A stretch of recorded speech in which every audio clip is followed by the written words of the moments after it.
Yo, what's going on, guys? It's your boy Rascal100, and in today's video I'm going to be getting into 20 Rainbow Six Siege tips I wish I knew when I started playing Rainbow Six Siege. Let's get right into it. This first tip is regarding bulletproof cameras, but also with a combination of Varuni. What you guys can do is you go up to where you're going to place your bulletproof. On a reinforcement, you melee it, then you reinforce. This will create a gap for you to now put the bulletproof inside of, as demonstrated here. This will now make it much harder for attackers to shoot the side of the bulletproof because it's covered by the wood. I didn't need to melee it again, but as you guys can see the difference from this side to this side, and then that allows you to get a bulletproof camera. Bulletproof cameras have now been buffed that shoots an EMP as well, which stops attackers using their gadget, so it's a must-use trick. I'm sure there's been many times in Rainbow Six Siege you've died to a run out and you'll be wondering how have they jumped out of the barricade just jumping out of it, because when you come to a barricade you can't just jump out of it. So what you will do is melee, which is 1, 2, 3 planks, and you'll do the same thing again, which will leave a plank at times, which makes it jump out of it. And that's all you do. And if you want to be more accurate and you don't want to melee, you can just shoot the panels out as well. Basically how you prep it, 100% know you've prepped it, is that there'll be 3 little bolts, and if you've destroyed all the wood in between there, you'll be able to jump out of it and get a spawn peek or run out on a guy. The reason you do this is if you prep it and there's a guy right here and it isn't prepped, you'll melee it or shoot it and the guy will know it's ready, but if he's, I don't know, distracted here, you'll just be able to jump out, get yourself a free kill.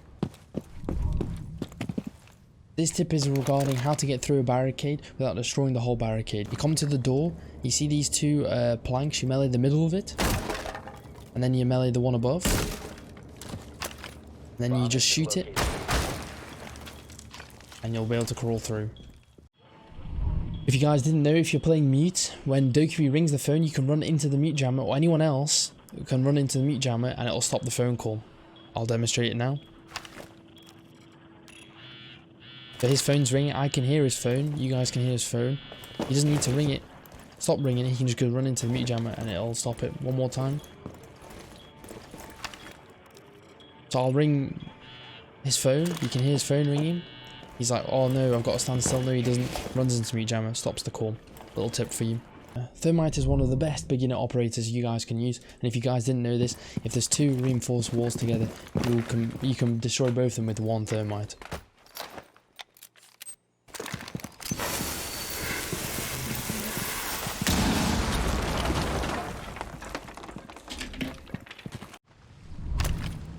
This little tip is a crucial tip that not enough people do when they first start playing Rainbow Six Siege. You start learning the default cams, but shooting them straight away. So you spawn in Clubhouse, as an example, and you obviously check no one's spawn peeking you. You get rid of default, and then you know the other default's over there. You get rid of that default, and you get right into it.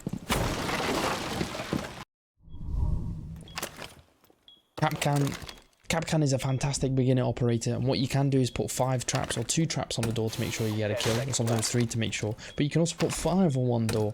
So sometimes you want to put it on a main door because some people might get rid of 1 or 2 of them, and this will be able to get you a free kill. I feel like a lot of people don't know this. It's a new addition to Siege. You can now put 5 on a doorway.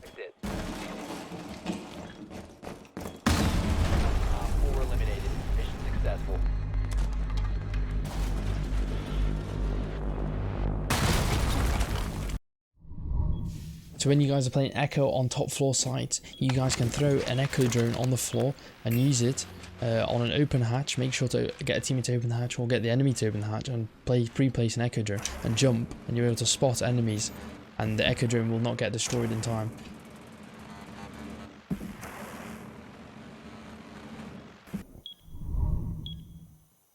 Two Ying tricks for you guys is that you can put your Yings through the wall, just press your hold mouse and then attach to it. You can cook it once or twice or 3 times and it'll detonate through the wall and most likely flashbang the enemy for you to be able to get a free kill. And this trick also works for you guys from vertical down below. So let's say you got control of the floor below and they're holding down below, you go place a Ying and then put it down on the ground and it'll do exactly the same thing.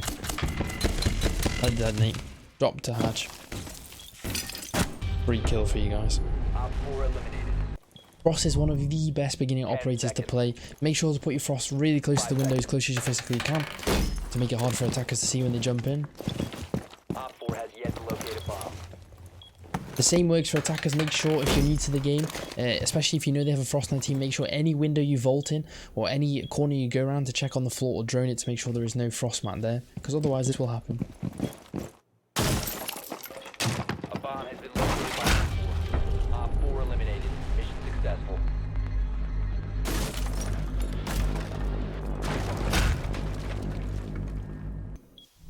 Melusi has 3 Banshees, and what you can do with Melusi, when you put a Melusi gadget down, it'll show a little wave of where you can put it. You want to put it in areas where high traffic, so they give a little wub wub to give the position away.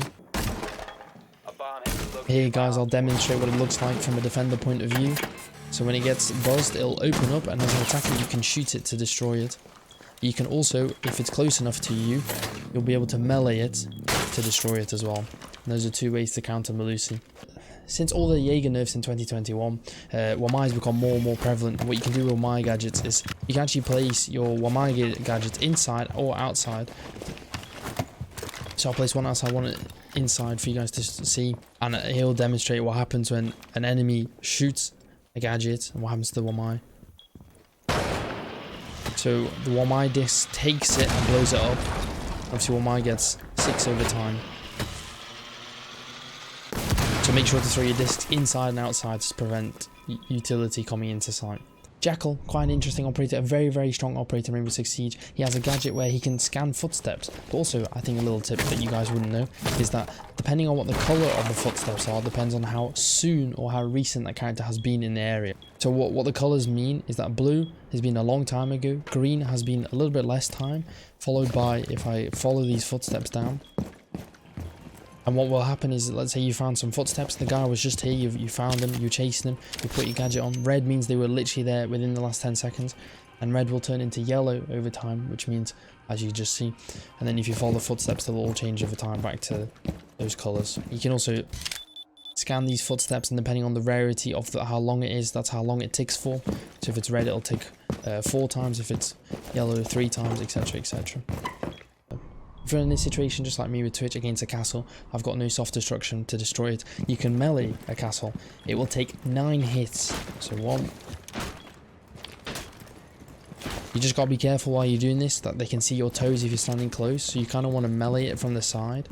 And if you do melee it, just melee it a few times and move out the way. 5, 6, 7, 8, 9. And then it's open. This tip is focused around Thermite and how you can place a Thermite next to a reinforced hatch and still be able to blow it up even if it's electrified.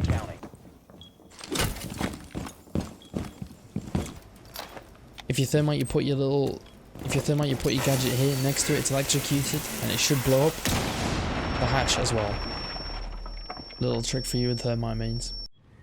Another important thing about Rainbow Six Siege is perspective. So it might look like this. You are behind the corner, but you might not be behind the corner. So it's better to be safe and tucked away and lean to the corner. This defender's behind the wall on his screen, but on my screen I can see his arm and his head, and it allows me to get a free 1-tap.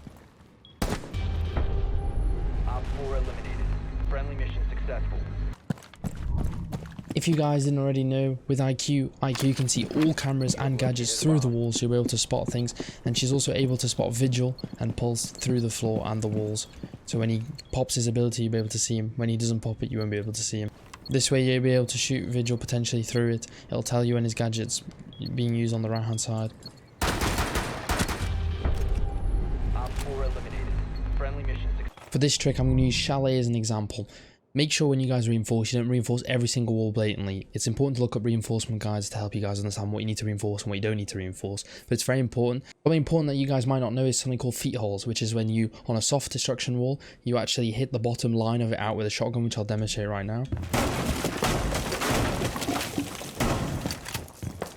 You might be wondering, why would you do this? Basically, in high elo games, what you do is that you don't want to give all of control to the enemy team by having 4 reinforcements that lock you off, you can't see through. With Feetholes, you don't want to be standing close to the soft breach. You want to be holding far angles and looking at the feet while they push in. That means the attacker have more than one angle to look from, which means it's harder to attack, harder to drone, and harder to get into the site.